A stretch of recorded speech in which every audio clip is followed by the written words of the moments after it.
Good morning, everybody. Today we are going to learn lesson 1 of class 7th. Okay, and we are going to learn in this lesson about plants and nutrition. So, first of all, we are going to discuss the lesson name. Okay, now let's go to discuss the lesson name. Okay, तो nutrition in plant, nutrition in plant का मतलब क्या होता है? सबसे पहले हम chapter को समझेंगे. इसमें क्या है, यहाँ बताना चाह रहा है कि ये प्लांट में न्यूट्रिशन, मतलब प्लांट में न्यूट्रिशन का मतलब क्या हुआ कि जब जैसे हमारी बॉडी को जरूरत होती है न्यूट्रिशन की, ऐसे ही प्लांट्स को होती होगी. हमें जरूरत क्यों होती है? क्योंकि हमें ग्रोथ चाहिए होती है, हमें बॉडी बनानी होती है, अपनी ग्रोथ चाहिए होती है. वो किससे हमारा संभव हो पाता है, पॉसिबल किससे हो पाता है? न्यूट्रिशन से, मतलब न्यूट्रिशन से. तो यहाँ पे अब क्या है, बात करेंगे हम प्लांट्स की. प्लांट्स को भी ग्रोथ चाहिए होती है, तो यहाँ पे हमारे पास क्या है, प्लांट्स और उनके अंदर न्यूट्रिशन. उसके बारे में हम बात करेंगे कि ये कैसे लेते हैं, कहाँ से न्यूट्रिशन लेते हैं, ऑब्जर्व करते हैं. ठीक है, तो अब चलो चैप्टर स्टार्ट करते हैं. हमारा पहला टॉपिक है न्यूट्रिशन. न्यूट्रिशन क्या होते हैं? Carbohydrate, protein, fat, vitamin and minerals. ये हमारे 5 वो होते हैं न्यूट्रिशन. ठीक है, ये हमारे कंपोनेंट ऑफ फूड भी होते हैं. कंपोनेंट फूड ऑफ, एक तरीके से कह सकते हैं हम कि हमारे फूड में जो न्यूट्रिएंट्स पाए जाते हैं, मतलब जो जो हमारे फूड के अंदर खासियत होती है, एक तरीके से ऐसे कह सकते हैं. तो हमारा ये न्यूट्रिएंट्स है, इनको भी इनकी जरूरत होती है. जैसे मिनरल्स हो गए, विटामिन्स हो गए, कार्बोहाइड्रेट, इस तरीके से इनको भी जरूरत होती है जैसे हमें जरूरत होती है. तो इतना आपको समझ में आ गया होगा. अब दूसरी बात करते हैं, mode of nutrition in plant. देखो, मोड ऑफ न्यूट्रिशन मतलब किस किस अवस्थाएं, अवस्था मतलब कि एक सिचुएशन, किस सिचुएशन में इन्हें न्यूट्रिशन मिल सकता है ना. Mode of nutrition in plant. अब हम इसके बारे में बात करेंगे. अच्छे से समझना, समझ में आए तो लाइक भी कर देना. अब देखो, इसके 2 मोड होते हैं, ऑटोट्रॉफ्स और हेटेरोट्रॉफ्स. ये तो हमारे ये होते हैं प्लांट्स, है ना.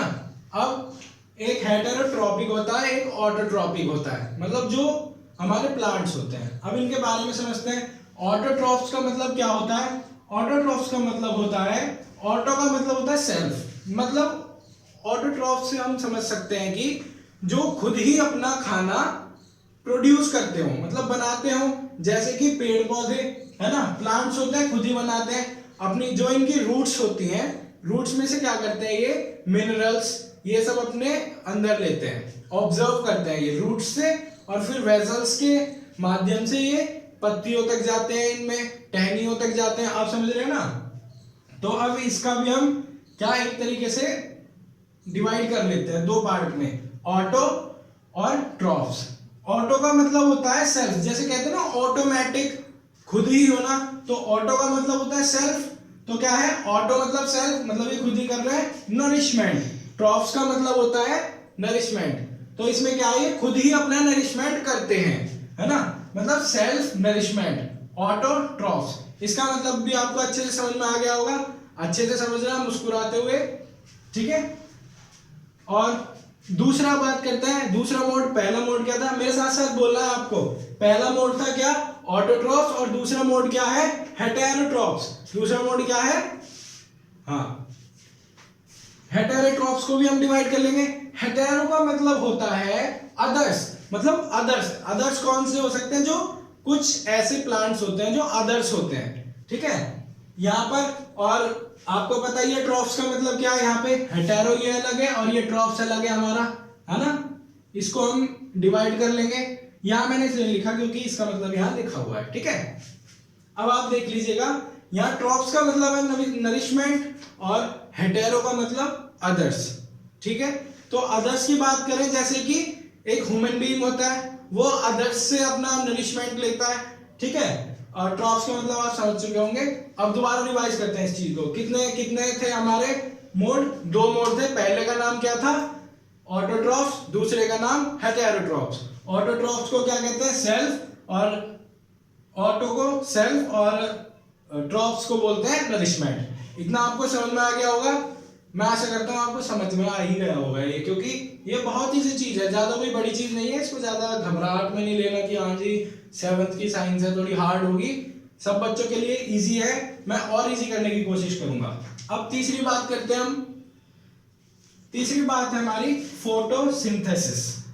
Photosynthesis food making process in plant. Okay, अब इसमें देखो 2 मोड होते हैं।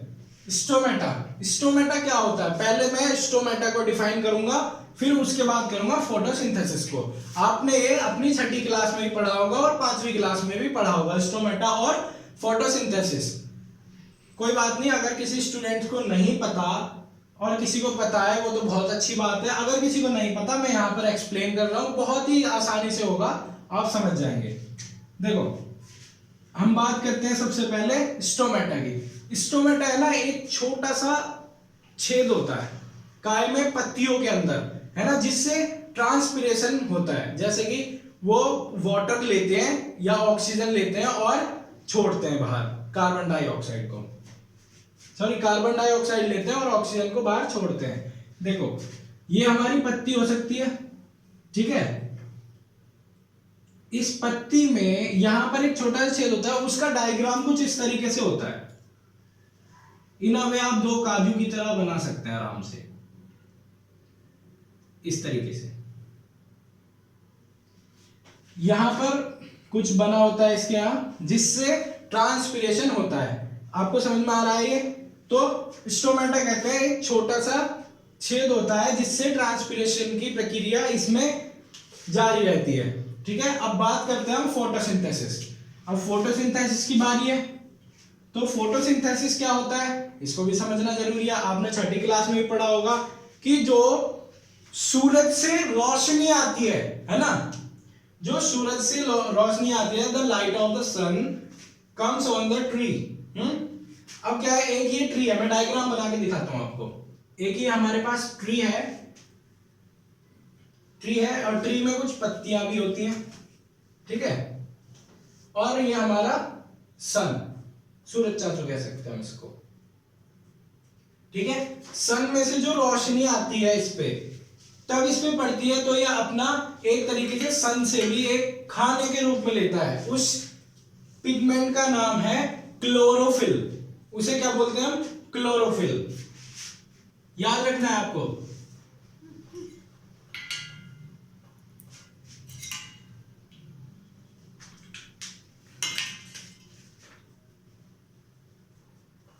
क्लोरोफिल,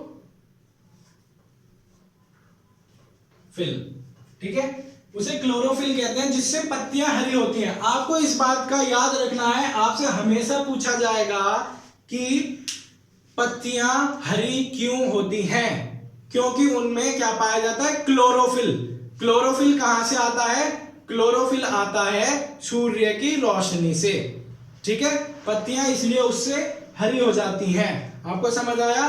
दोबारा बोलो, क्लोरोफिल कहां से आता है? सूर्य की रोशनी से, और जिससे पत्तियां हरी होती हैं। Very good.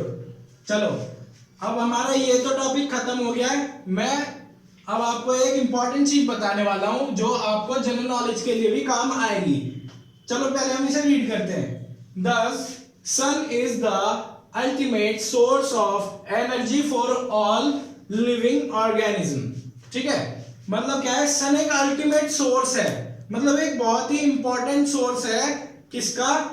एनर्जी का और लाइट का, जो हमें एनर्जी देता है। आपको ये भी समझ में आ गया होगा, ये जनरल नॉलेज की बात है, आपको ध्यान रखनी है।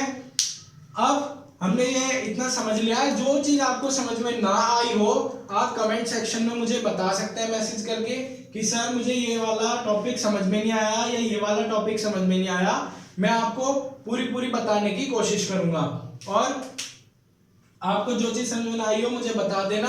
प्लीज मेरे चैनल को शेयर, लाइक, सब्सक्राइब जरूर करें, और थैंक यू। और बाकी मैं अगली वीडियो में आगे की चीजें बताऊंगा इसी चैप्टर के बारे में। Thank you.